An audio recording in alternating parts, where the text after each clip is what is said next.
The story of the Wendigo is really old, and anyone who hears it usually ends up shivering. It's not just some spooky tale. It's a mix of truth and terror. The villagers always warned, never go alone into that part of the forest at night. But then there are people like Josh, who hear warnings like that and think they're just meant to scare kids. Josh was 22, fearless, and probably the most adventurous guy in the village. His friends had warned him again and again, don't go into the forest alone. But Josh just laughed it off. One night, he decided to go camping in the woods with a couple of friends. At first, the thick shadows of the trees and the strange noises were kind of exciting, even fun. But as night fell, the forest started to feel different, heavy, silent, like the whole place was holding its breath.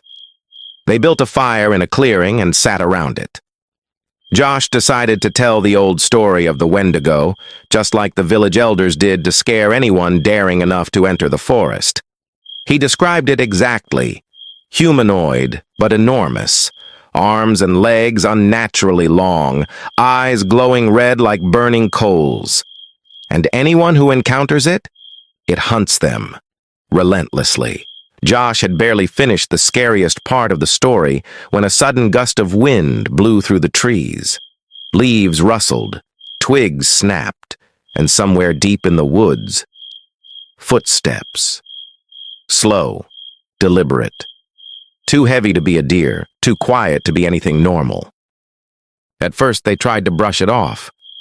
Probably just an animal, someone whispered. But as the sound grew closer, their stomachs sank. And then they saw it. A shadow, taller than any man, with eyes glowing like fire.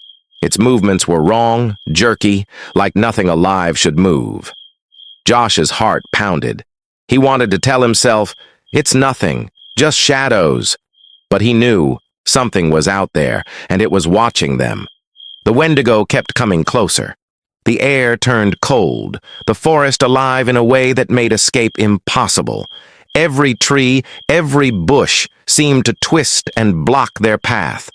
They ran, but the woods themselves seemed to fight against them. The creature's every step made the ground tremble. Its eyes were no longer just red. They burned like molten lava.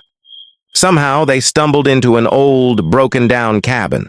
For a moment, inside felt like the world had gone silent.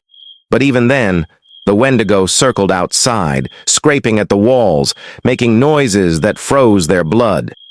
Josh couldn't sleep. He saw the Wendigo in his dreams, its massive face looming over him. In those dreams it spoke, not words, but thoughts, chilling and invasive, like it was saying, "You can't escape me." By the time the first light of dawn touched the forest, the Wendigo finally disappeared. His friends breathed a sigh of relief, but Josh knew it wasn't gone. It had gotten inside him, into his mind. And even now, when the forest grows quiet at night, he still hears it. Footsteps, whispers, scratching sounds, reminding him the Wendigo is still out there, watching, waiting.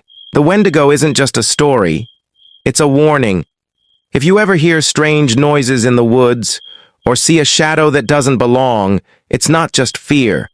You're being watched, and you may never be alone again.